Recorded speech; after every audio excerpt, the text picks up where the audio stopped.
All righty. Well, nice to see your faces this morning. Some familiar ones and some new folks. So welcome.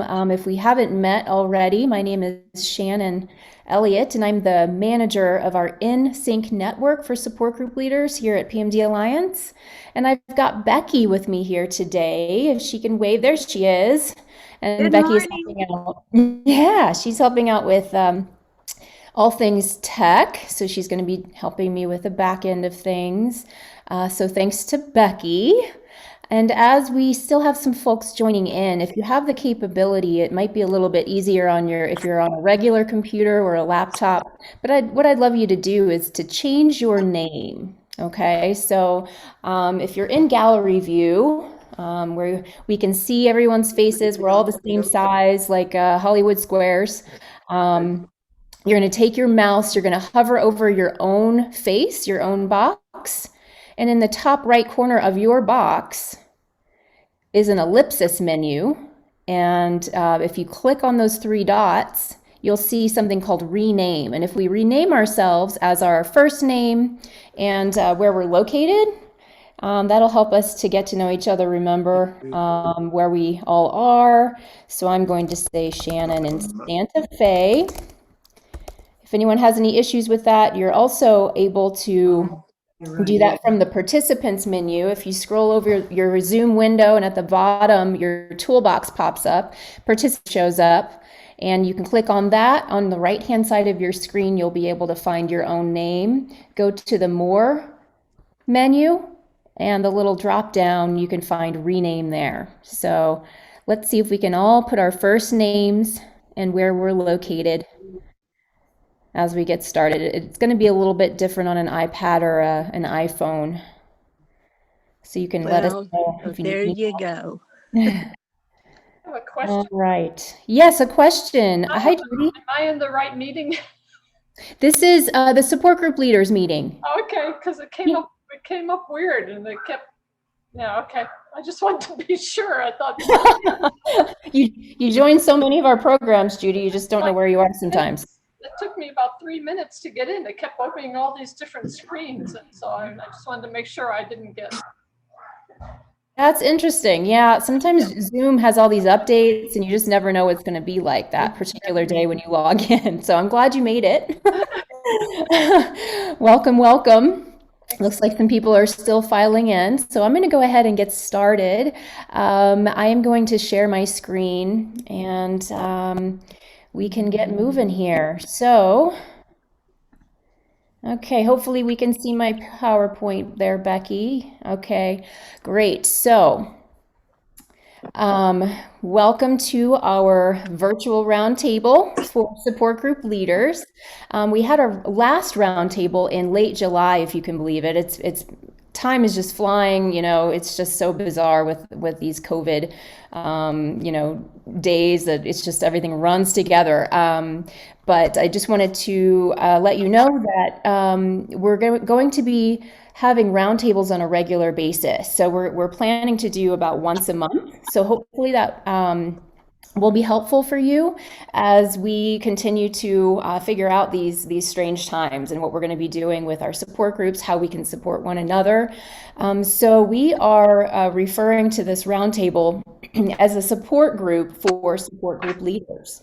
Why a roundtable? So this is a place where we can come together and have the opportunity for you to share your experiences, your concerns, hopes with one another, all the challenges you might be facing, as well as the challenges that your support group members are going through right now. So a roundtable is also a way, or it's a venue for you to be able to brainstorm with one another and just figure out how we can better support our folks in our groups. Today, we are going to be talking about the various issues that you're dealing with. So what I'd like to start with is take a poll. So I have a fancy Zoom tool where I can poll everyone, and we're going to determine the two topics that we will address today. So there are going to be three topics presented to you. We're going to vote on the top two, the ones that you want to, that are of most concern to you right now. And then we're going to utilize breakout rooms. So some of you may have experienced breakout rooms before, but it's a chance for us to get into smaller groups where more sharing and deep engagement can take place. So I'm looking forward to that. And then I'm also in the poll, and I'm interested to know with everyone who's shown up today, what you're doing now with your support groups. Are they meeting right now? Are they on hold? Are you doing online meetings? If you're in a warm location, are you meeting outdoors? That sort of thing. So I'm going to ask you about that as well.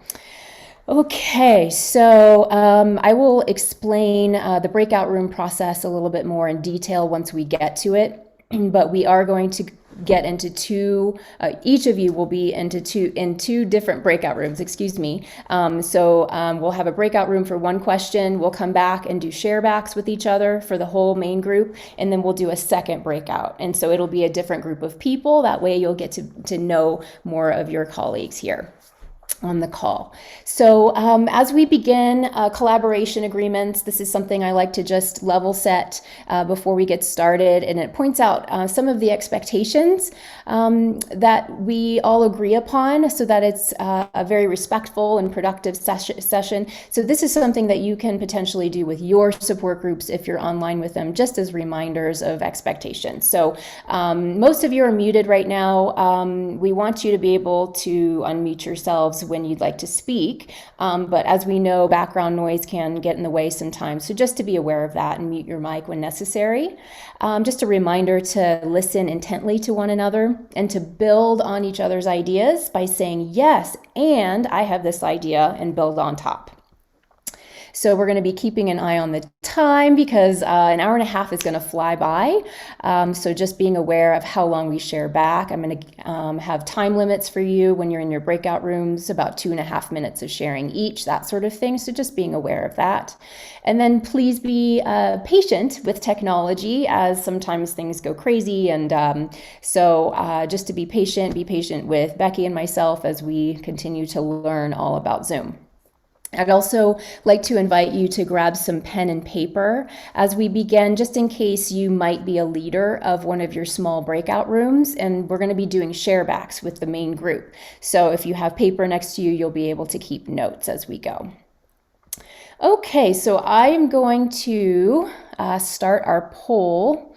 Let me see if I can do it. I'm actually going to stop my share because I like to see people's faces as we do this, as opposed to my PowerPoint. So I am going to begin the poll and see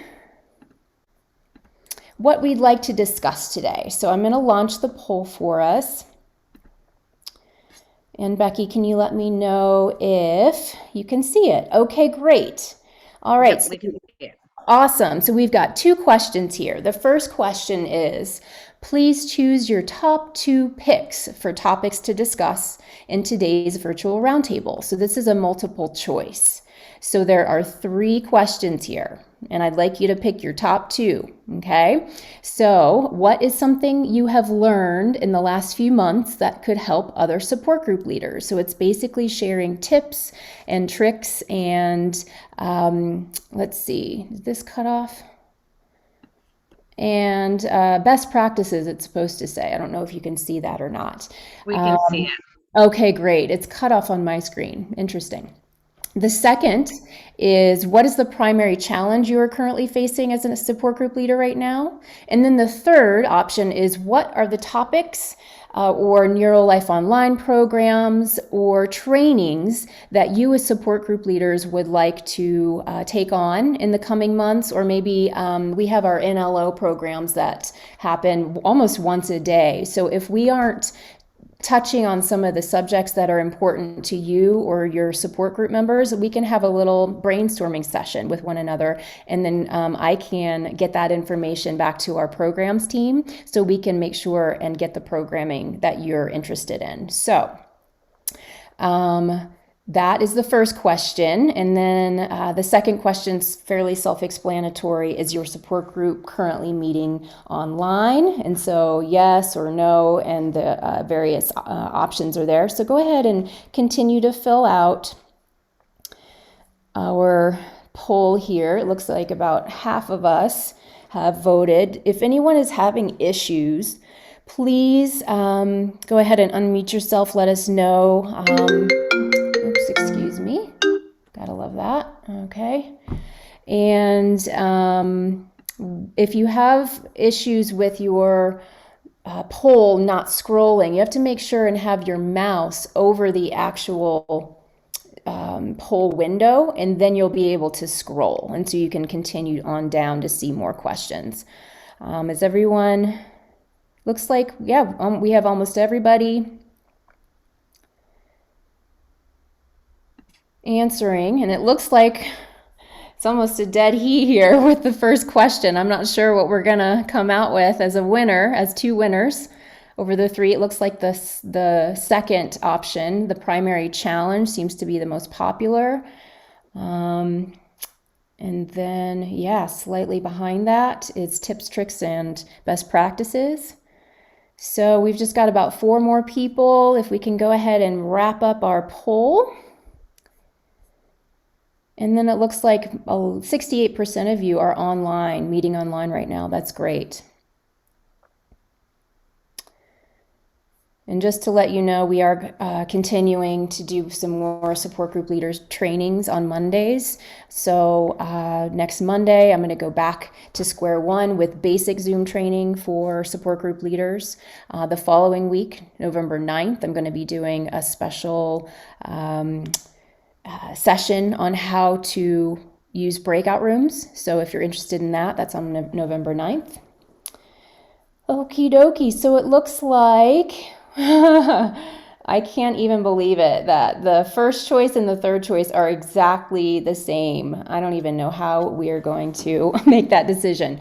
All right. So how about since the second one, the primary challenge is the clear winner, we'll start with that. And then I'm just going to make an executive decision, and we are going to go with the tips, tricks, and best practices today.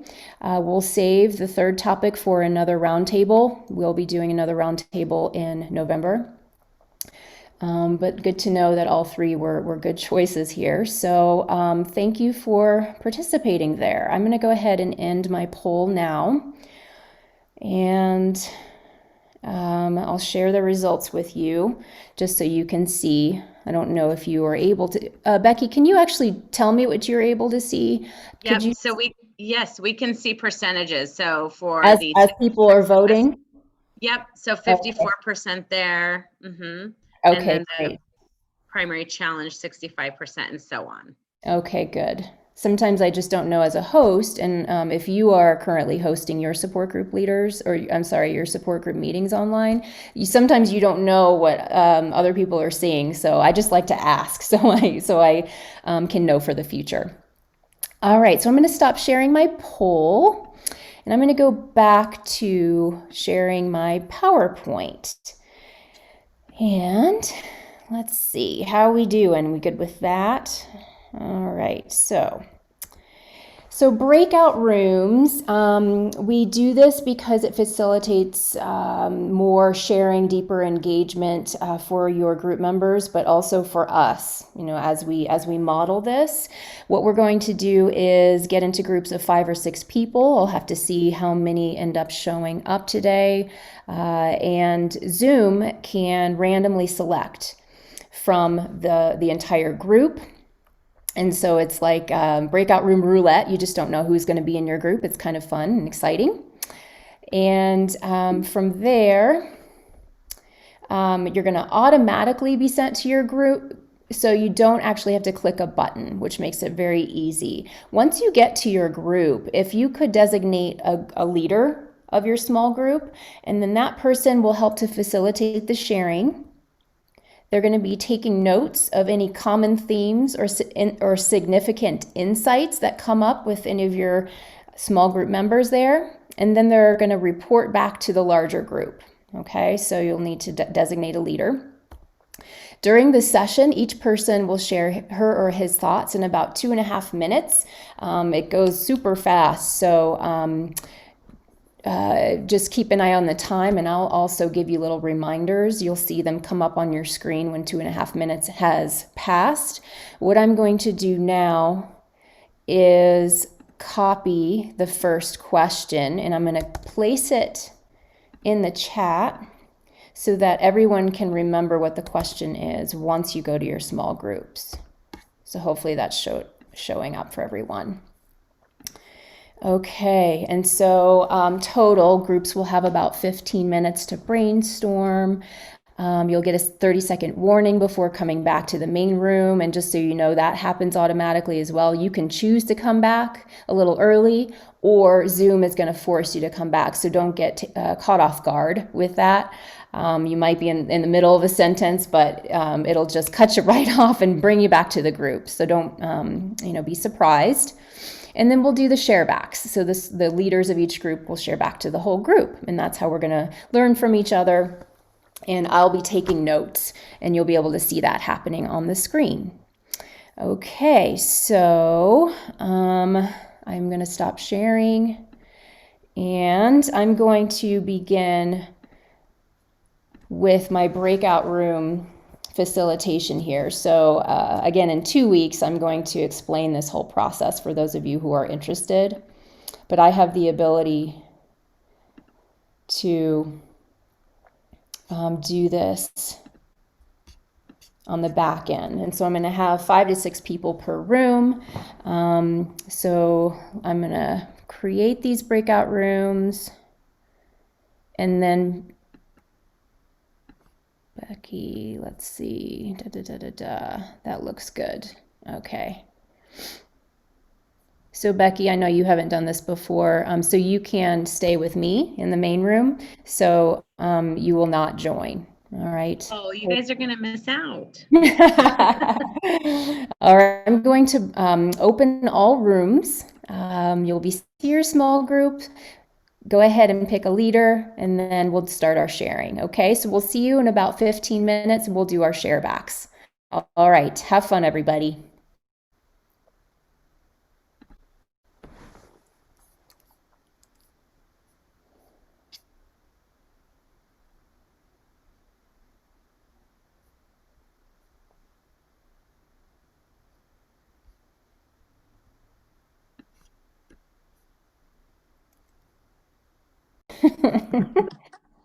It's always so weird, isn't it?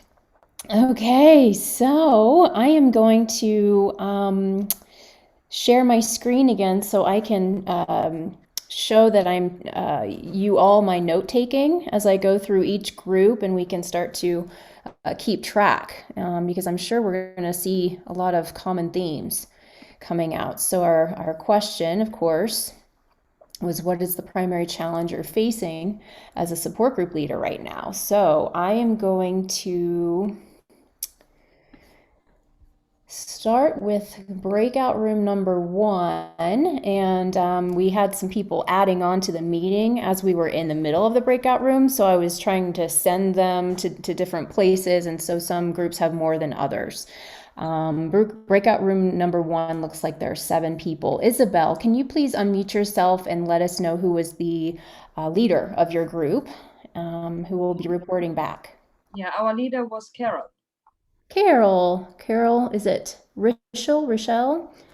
Let's see, let me, I just unmuted you. Okay. Is that you? This is me. I'm right above you.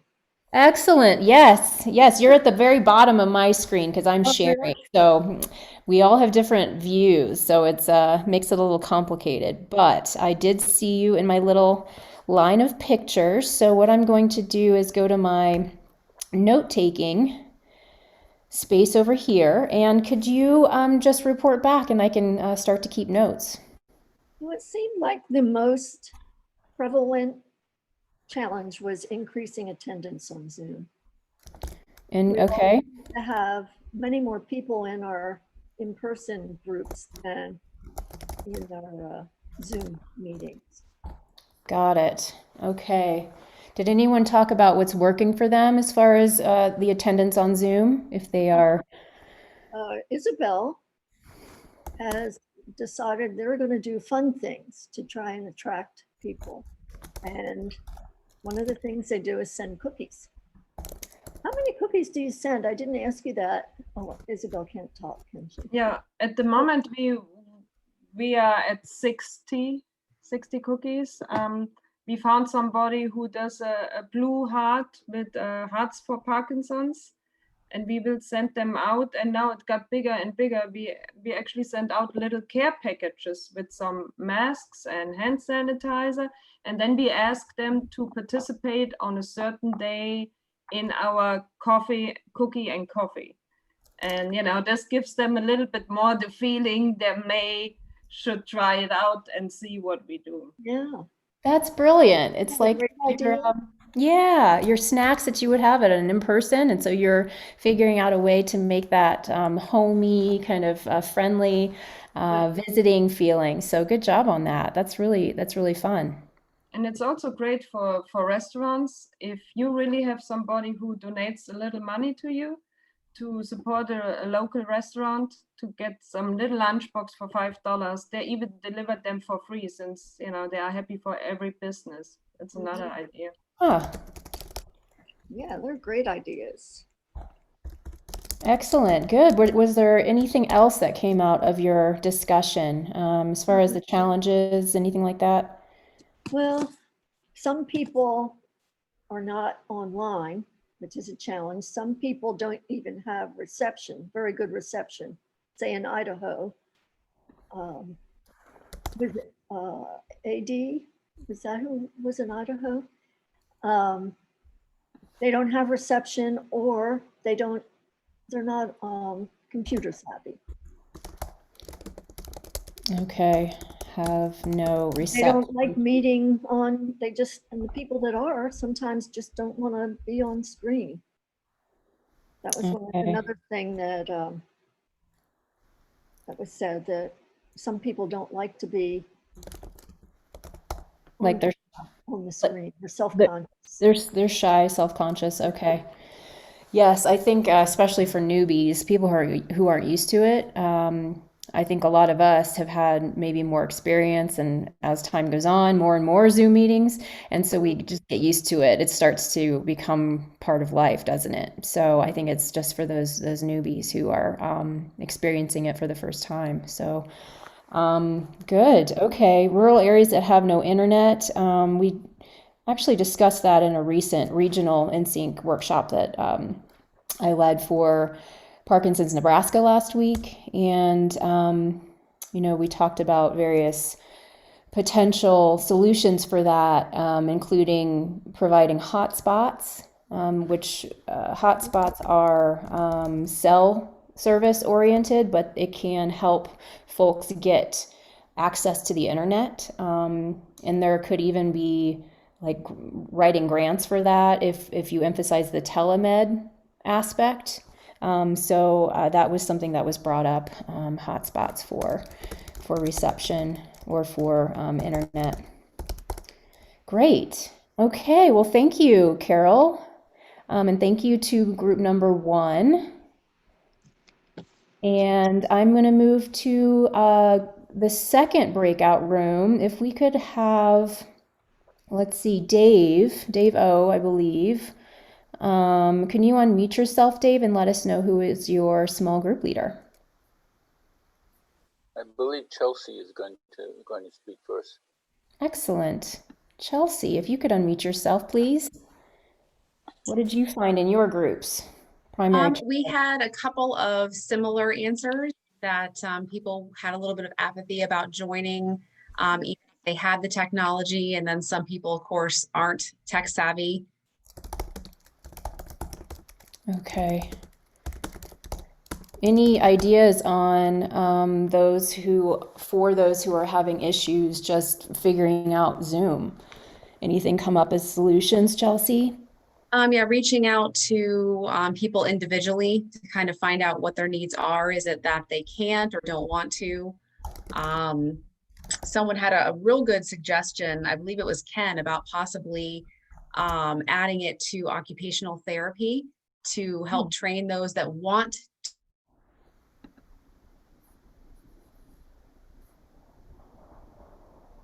Uh-oh. Oh no. Goodness. My goodness. Welcome back, everyone. That's a moment to go in the books. Yes, so a moment to have patience for me. Thank you. I hit my return button and it sent you all back to your breakout rooms. That's really interesting. So hopefully everyone's back. I'm going to stop sharing so I can see, because all I can see right now is my PowerPoint. So let me just make sure you're all here. Yes, it looks like you are. Sorry about that. That was my fault. I cut you off, Chelsea, right in mid-sentence. I hit my enter button to create a new bullet, and then boom, you guys were all back in your breakout room. So We just caught up for a few seconds. So I was just starting to say that adding it possibly to occupational training or occupational therapy training. We had a question about what to do when people do go back into the community, as far as those that are joining from out of area.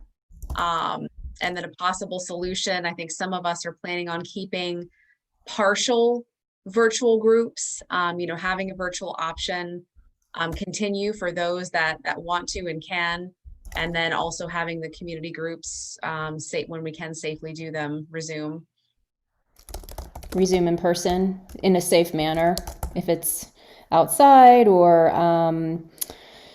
I don't know. So is anyone meeting indoors right now? That's kind of a big question. No one in your group, I guess, Chelsea. I don't think so.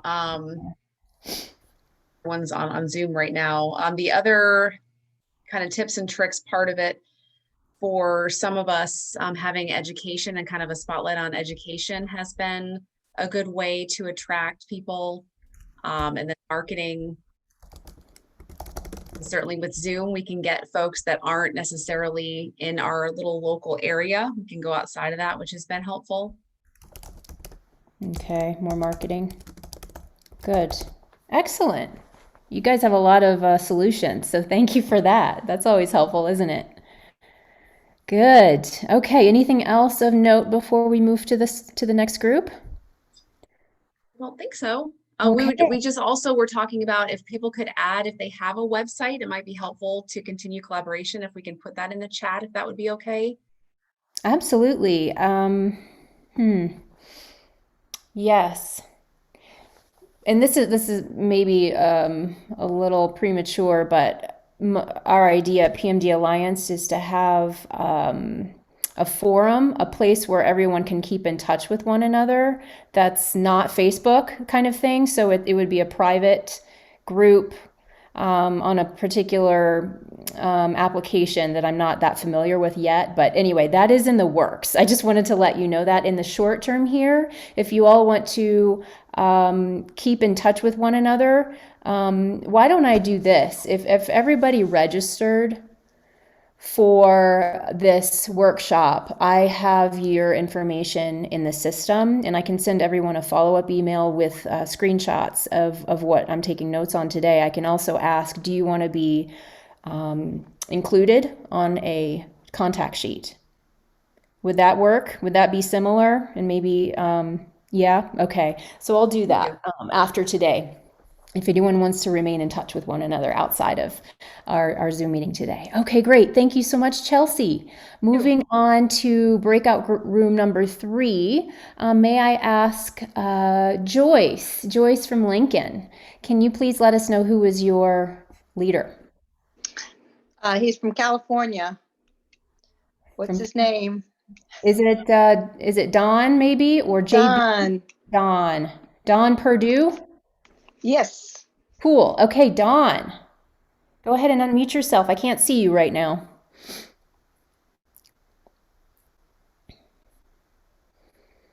I don't know, Becky, if you can see Dawn Purdue. Give me 1 second. I'm looking for him and I will unmute him. Let's see. There he is.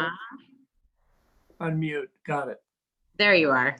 Lovely. Hello, Dawn. Hi, can you hear me? Yes, loud and clear. Great. Okay. Yeah, a couple things that came up were, boy, one of the groups, I believe it's Joyce's, is really organized. They have several types of meetings going, from welcome meetings to care partner meetings to whatever. She had mentioned that they typically, when they were in person, had about 40 people, and now online it's gone down to a fraction of that. But one of the items that came up is two things. We need a national central clearinghouse for PD meetings. That could be PMDA. Used to be NPF was the big entity. Somewhere, and I always mention the scenario, if someone moves to our area in California from Florida, how do they find out about the PD?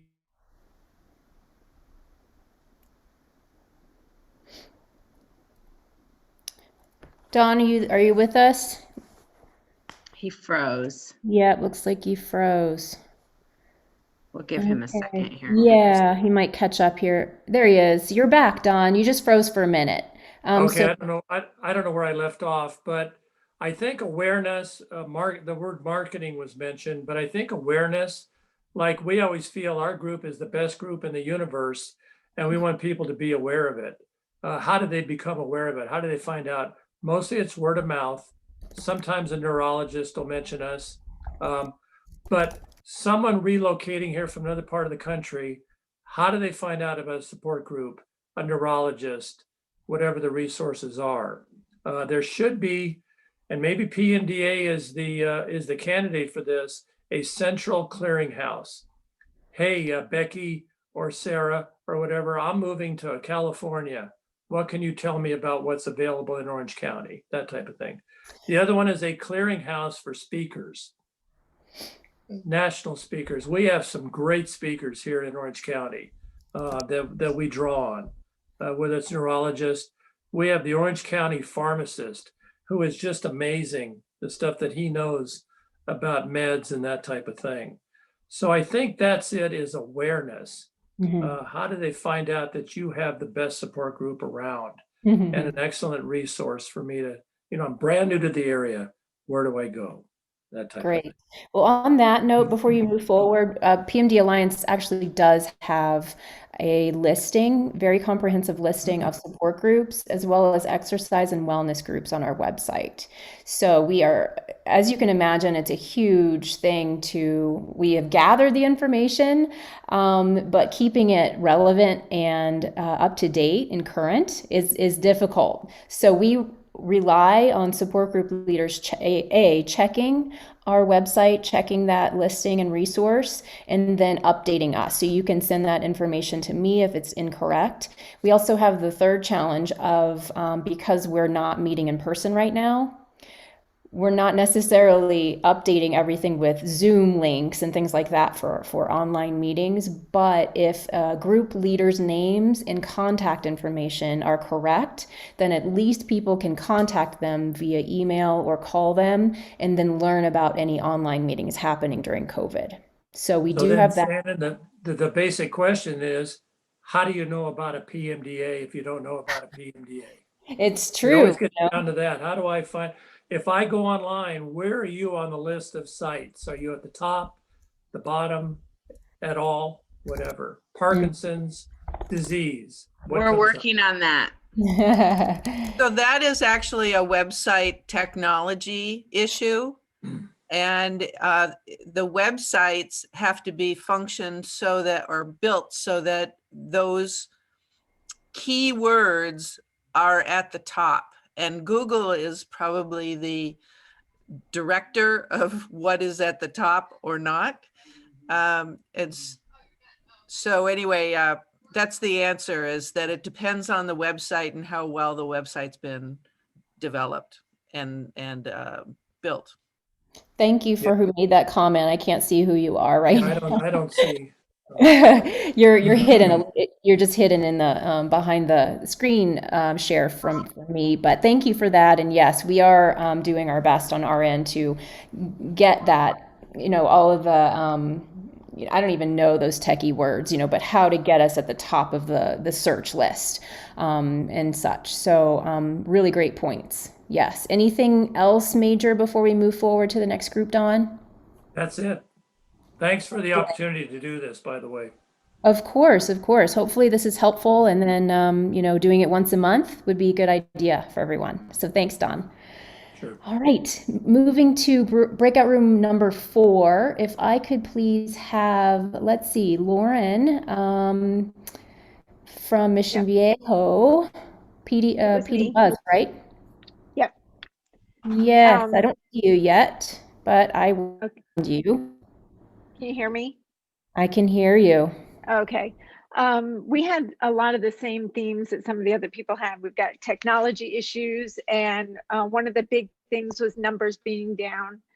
And one of the things that several of us had was we didn't have all the contact information for all the people in our groups. We had email addresses, but not necessarily phone numbers. And that was a huge issue because we want to be able to call people if they're not tech savvy, if they're not even checking email. So that's definitely something that will change when we're back together in person and get new people joining us. We will get all their contact information. I said even, their home addresses so that we can send cards or send cookies, like somebody said. Sure. So that was a big thing. Kelly had a great idea. You'd have to talk to her about the technical details of it. But she did a Google Docs survey to be able to collect all the information for the people in her group. Another issue we had was that kind of the vibe of the group is different because the groups are so big, you can't have a good conversation. And one of the solutions someone had was they break off and they have smaller groups meeting at different times during the week. So just like little small group of no more than like 7 people so that they can actually have a good conversation. Right.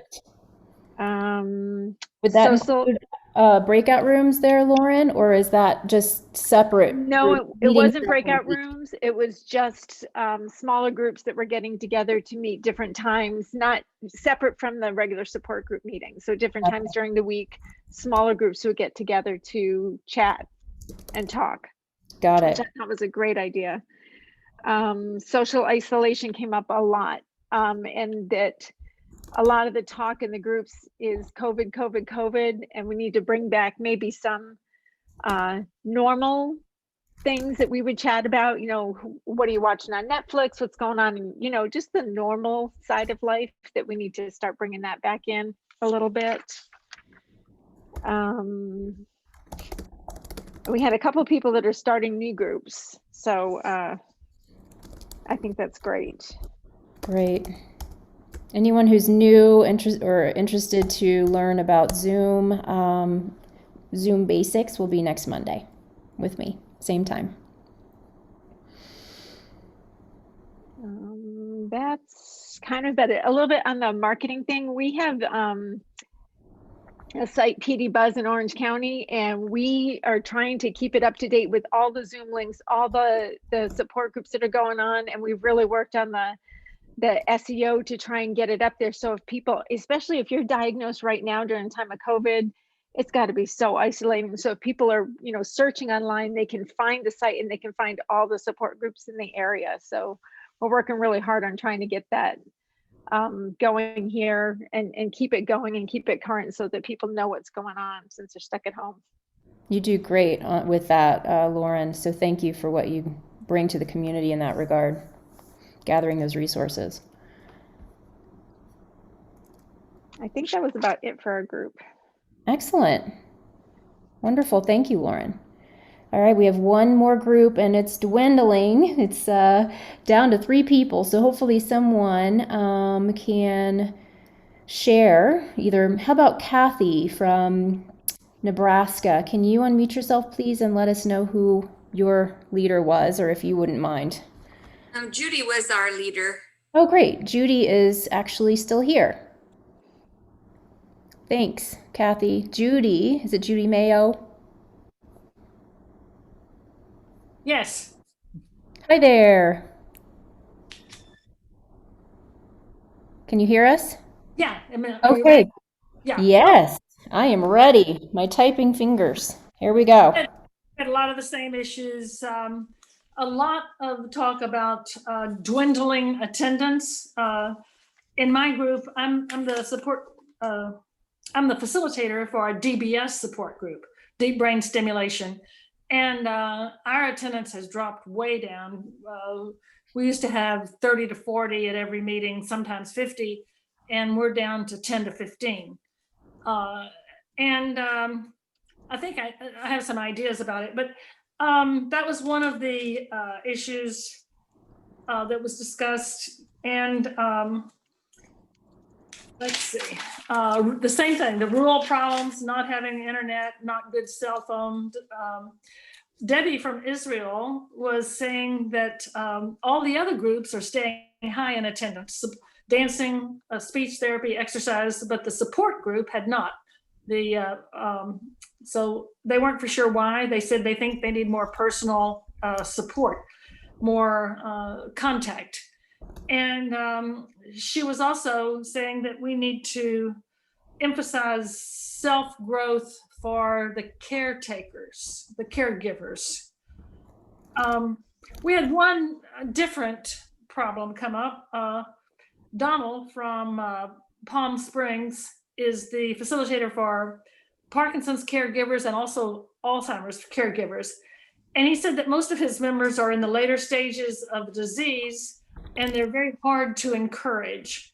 And he was looking for help and ways to encourage people that are towards the end and are not doing well. And it's hard to encourage them.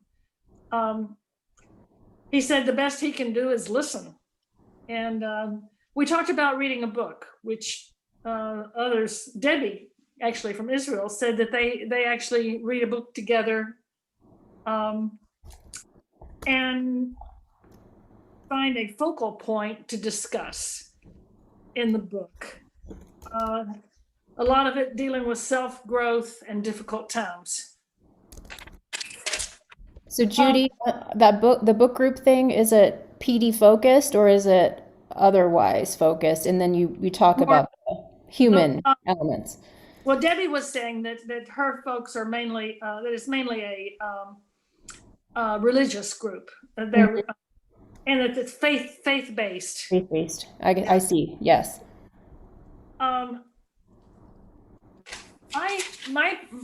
Another problem I have is that we've switched to Zoom, but we've been doing Zoom webinars with speakers.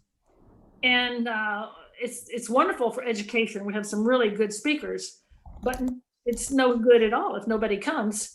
And I think that we need to go back to Zoom meetings where you see each other, like this meeting, where you can talk to each other, or alternate, maybe 1 month do an educational program, a webinar, and the next month do not in person, but a Zoom meeting where you can see each other. The other thing that we talked about a little bit, or that I've tried, is contacting doctors, because the motion disorder specialists, almost all the DBS patients go to motion disorder specialists. And if you can get the motion disorder specialist to recommend your group to new people, that would be very helpful. And I think the doctors are glad that there are support groups. And I think they'll be happy to refer the patients to the local support groups. Excellent. Great. Lots of ideas coming out of your little group that dwindled down to 3 people. So good job on that. Thank you for those ideas. I am going to save this just so, oops. I have too many windows open on my screen.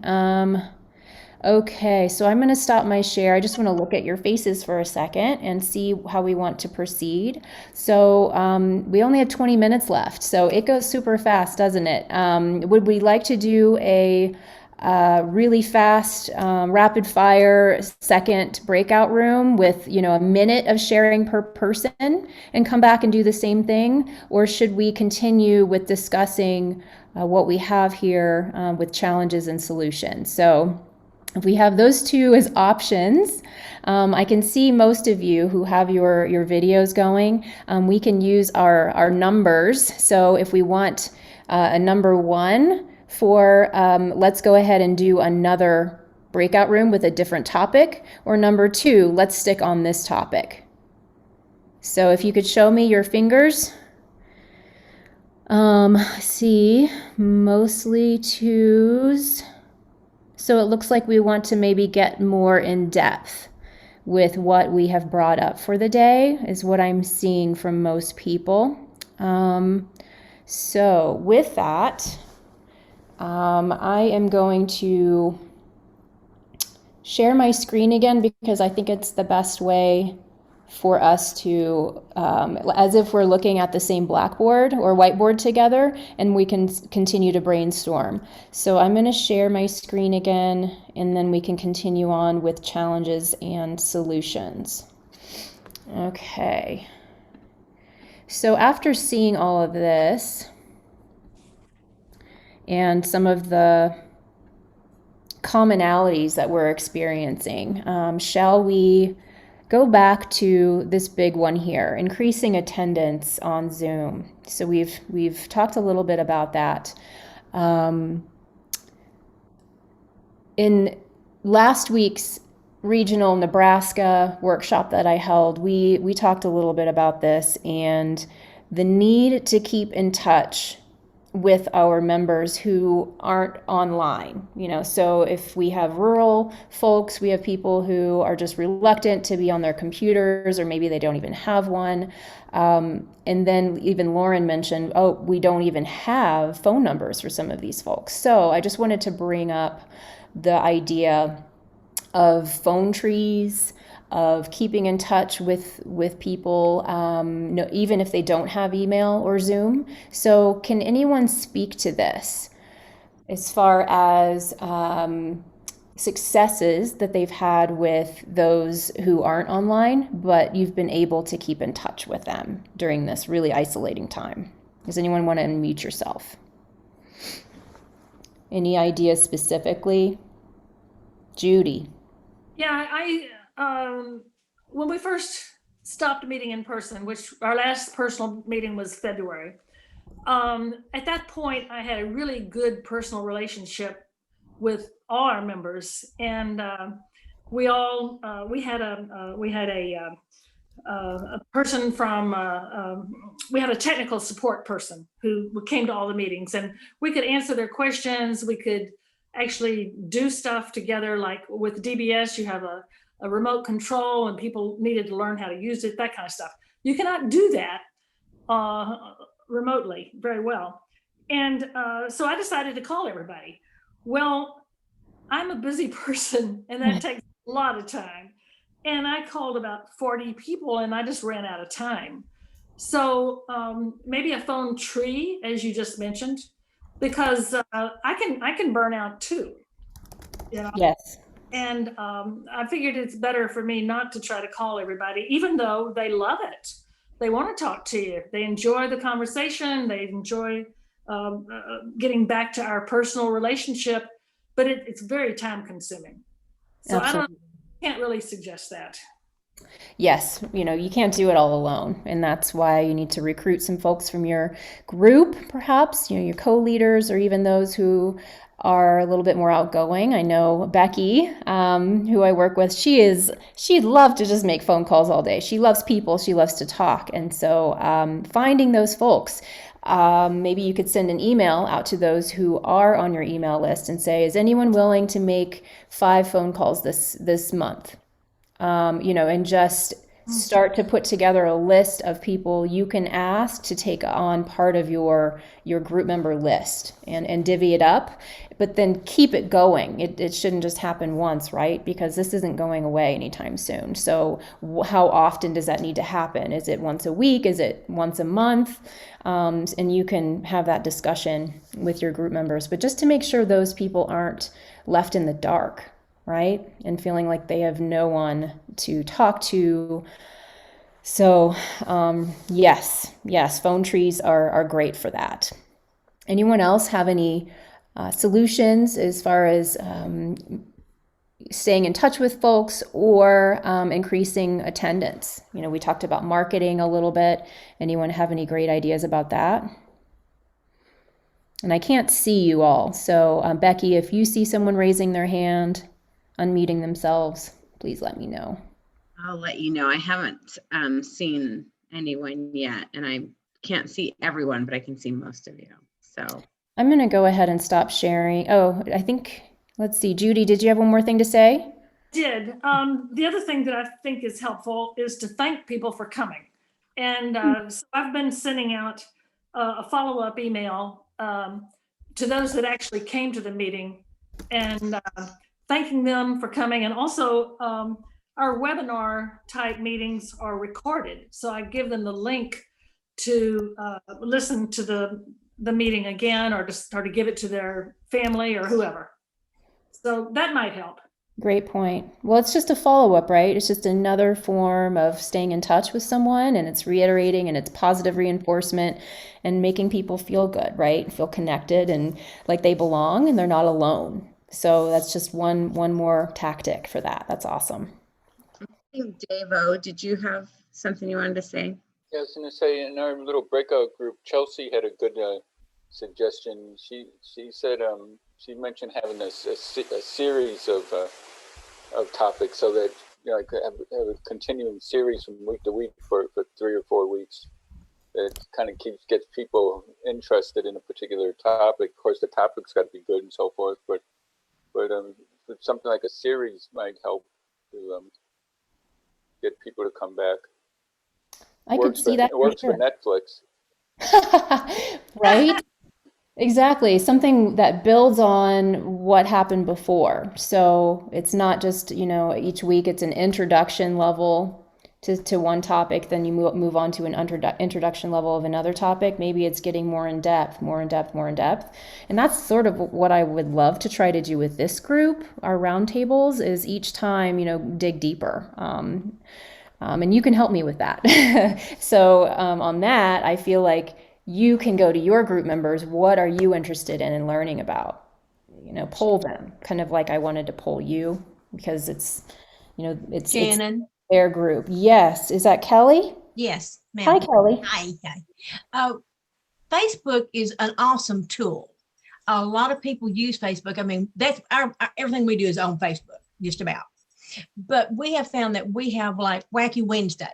Somebody will post a joke type question like spell your name out by spelling foods or something like this. But we have used it.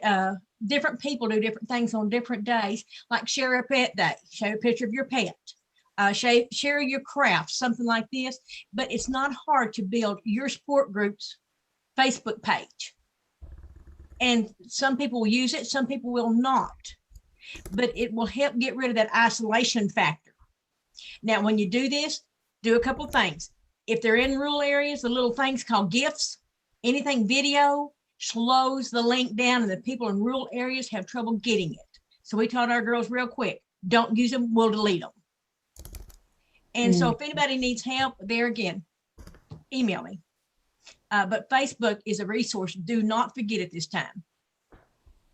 Great. So I'm just gonna, as I type this in, I want to make sure I get it all. So Facebook page for support groups. You can really help people connect more on a human level. Like, who are you as a person, as opposed to everything's about PD all the time. It's like, okay, no, we're real people first. So, share a pet. I just wanted to get all these things down, and I lost my way here. So share a pet. What else? You can email me.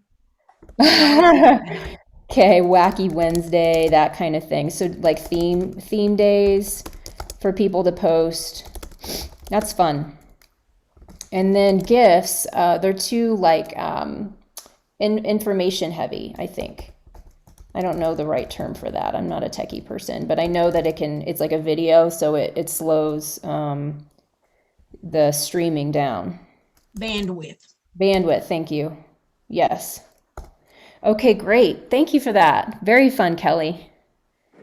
Anyone else have anything to contribute? And it doesn't even have to be on that same subject. Anything that comes to mind, either as a challenge that hasn't been brought up yet, or solutions to what we've already mentioned, anything like that. I'm gonna save this.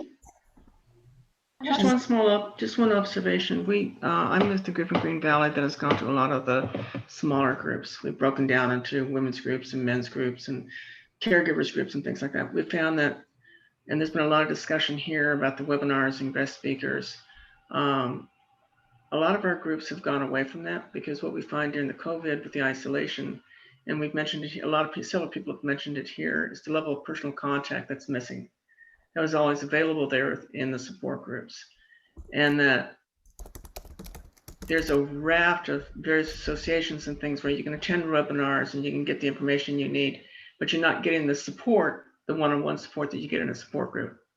The smaller support groups that go away from the guest speaker more aspect and more into how you doing today. And I think somebody mentioned earlier, kind of having a specific topic where you kind of go off on topics.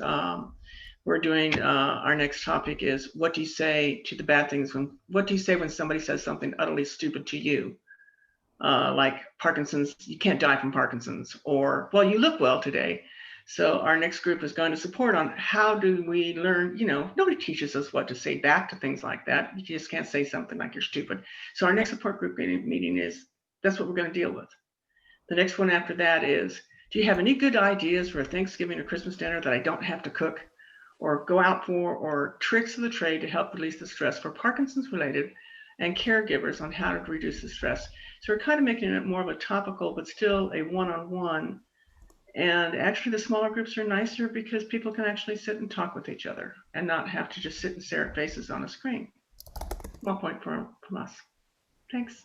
Thank you, Kate. I'm getting all this down. I'm typing frantically over here. So tell me if I'm getting this right. How do you reply to something stupid that's been said? How can we say that better? Something that is ignorant, something incorrect. Well, we actually use the word stupid. You do? Okay. Yeah, what's a good response to stupid things people say? Uneducated. Say that again, Roger. Uneducated. Uneducated. Yes, that's a good better word. Nicer. That's a better word. Uneducated.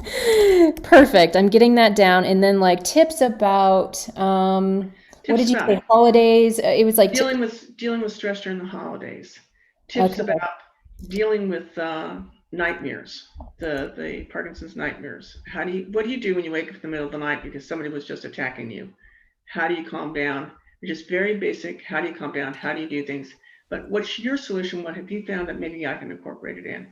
But we have a whole list. We just developed a whole list of things out there that people have. What do I do about this? What do I do about that? Really more getting back down to the basics. Wonderful. Yes. And saving all the detailed stuff for the webinars and everything else that they can go talk to somebody else about, but keeping the support group down at the very personal level of what it is, what it means to have Parkinson's or be a caregiver for Parkinson's. Thank you very much, Kate. Really, really great information. Gotten it down here. Thank you. Okay, I see a few hands. Lauren and then AC. Okay, so Lauren had her little hand raised. For marketing for the groups, I might want to recommend using social media. We've got the private Facebook group like Kelly had mentioned, but also we put reminders out there on like the next door groups. We put reminders out there on Instagram. Even if your support group people are not on social media, a lot of their sons and daughters are, or people that are getting newly diagnosed might be out there looking. So we put reminders out there all over the place the best we can. The senior communities often have their own Facebook groups. So if there's a senior community in your area, you can, give them a call and let them know so they can put it out on their site. I've had really good success with that. Thank you. Like websites and even newsletters, things like that. Some people like the Yep. hard copy in the mail, or the newspaper. Yep. Great. Thank you, Lauren. AC, you are next. Yeah. I've been writing a monthly column about my experiences with Parkinson's for about 6 years now. And I wrote one recently on people saying stupid things. If you're interested, I can send it to you, and then you can maybe share it to the people that are on the Zoom meeting today. I would love that, AC. Thank you. Becky, could you please put my email in the chat for AC there? Great. And then I saw Larry in Palm Desert. If you could unmute yourself. Yes, hi everybody. New to this, I see that Donald from Palm Springs, who's my friend and buddy and facilitator of our group, is also on. Regarding marketing, we're kind of a small group, kind of a provincial group, learning lots of great things from all of you. But one of the things that someone mentioned as far as informing doctors about our group, and we have designed both a flyer and a brochure that we get our members to go to their doctors to say, are you willing to share this flyer with newly diagnosed people with Parkinson's? And so just during COVID, we've gotten 2 new people from that way of advertising, where doctors have recommended and they've called the leaders of the group to get involved. Wonderful. Thank you, Larry. And that brings up something that is related, and I don't have the exact percentage, but I know that it's a surprising number of people who are who do not have a neurologist, and then they don't have a movement disorder specialist. So the majority of people who are being prescribed carbidopa levodopa are general practitioners. So that being said, depending on your community, your city, we've been talking about access a lot recently for different communities. Maybe consider sharing your brochures and flyers and information with general practitioners, because those people are reaching the majority of folks who have Parkinson's, which is surprising and terrible, but it's true. So just to throw that little kernel in there. Let's see, Dave, did you just unmute yourself? No. I see the little box around you. Oh, it just likes you. Okay, well, does anyone have, let's see, I heard someone speak up. Maybe that was an accident. If there's anything else before we close out, we just have a couple of minutes left. Shannon? Yes, hi, Don. Hi. One of the things I enjoy the most is interacting with the newly diagnosed. And the thing I ask, and sometimes it spurs a conversation in the group, is when you were first diagnosed in that office and you walked out to your car and sat in your car, what did you think? Did you know where to go? Did you know what to do? And it's amazing. We talk about ignorance or lack of education, lack of nowhere to go for resources. I think that's something that needs to be addressed. What did you feel? Sometimes the doctor gave them incorrect information, like your life will be shortened. One of our fellas has Lewy body, and he said typically you've got 7 years. The guy went home, took out a calendar, started planning for the end. Things like that. Education is so important. When we say PD, what do you think of? Michael J. Fox with all the dyskinesia? Not necessarily, that type of thing. So that I really enjoy working with them because they are so full of emotion, frustration, anger, fear, whatever. They are the ones that you really try to bring down. The last thing I wanted to ask everybody, are we assuming that even with really great safety protocols, we shouldn't try to meet in person with COVID, with the masks and the distancing? Is that just off the table for now? That's a good question, Dawn. Someone I met from Colorado last week, she has a care partners group, and she felt like it was really important for them to get together in person so that that care partner had the space. Because a lot of times in someone's home, you may not have the privacy that you need in order to really be able to talk about what's on your mind and your heart. Even if you close a door, you still, even in a bedroom or something, you might not feel like you can share if you're on an online meeting. So she wanted to have the in-person meetings anyway. She did have them outdoors while the weather was nice, but now she is going to move them into her garage. So I guess it's large enough for them to physically distance enough. They will wear masks, that sort of thing. So it's really a personal choice, I think, for the support group leader and then for the group members themselves and what they feel safe with. This is such a hard time. So if anyone wants to, I know we're over by a minute already, but if anyone has a quick little snippet of what their thoughts are on this, or if they're choosing to meet in person for some reason. Yes. I would be very careful. We have 3 friends that died of COVID from exposure, and they all had masks on, from exposure to a woman who didn't know she had it. She was asymptomatic, but she was shedding viruses. All 3 of them had Parkinson's. They were compromised, and they all 3 died. Yes, a warning to heed for sure. That's what I worry about most is the asymptomatic folks. If you would hope that your group members, if they're sick, they would know it, they would stay home and isolate themselves, etc. But those of us who don't know that we're sick and then passing it on, so unfortunate for everyone. Shannon, could I share one last thing? Yes, and that'll be our last thought of the day. Thank you. Oh, thanks.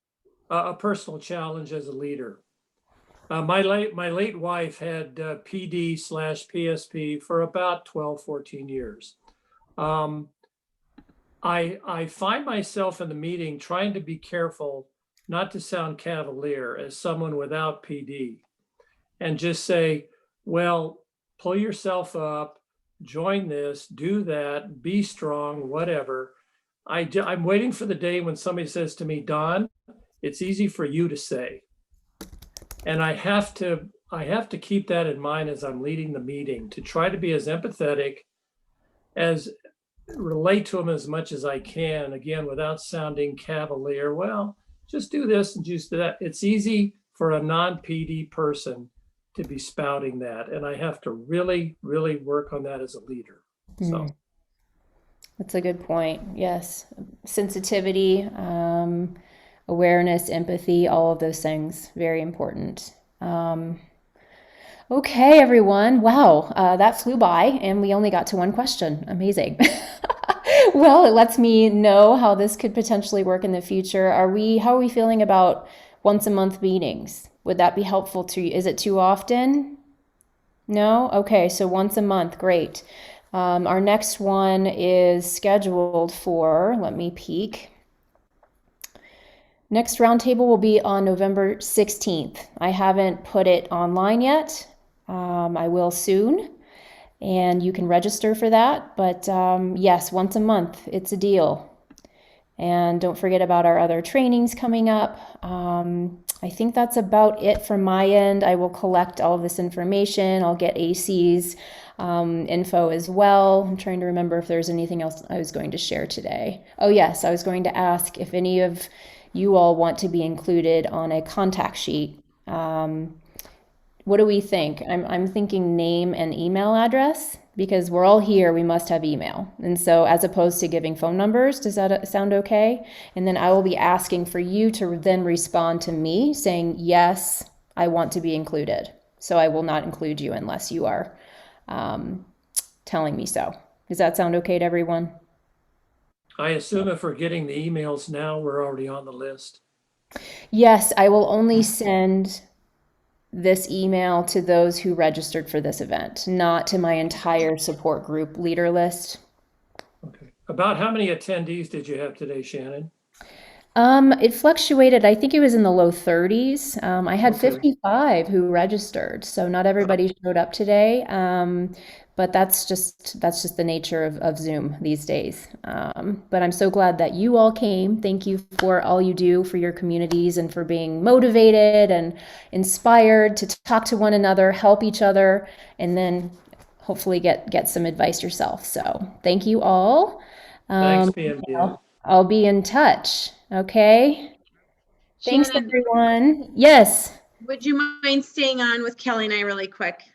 of course, sure. Okay, great. Thank you. Till next time, everyone. Bye, Becky. Bye. Bye. Good to see you. Good to see you. Let's see. Lots of familiar faces. I love it. I know, right? Yeah. So, So, sorry, Kelly, I'm looking for your That's okay. question. No, that's fine, hon. I'm going to save the chat. Oh, I'm going to stop recording.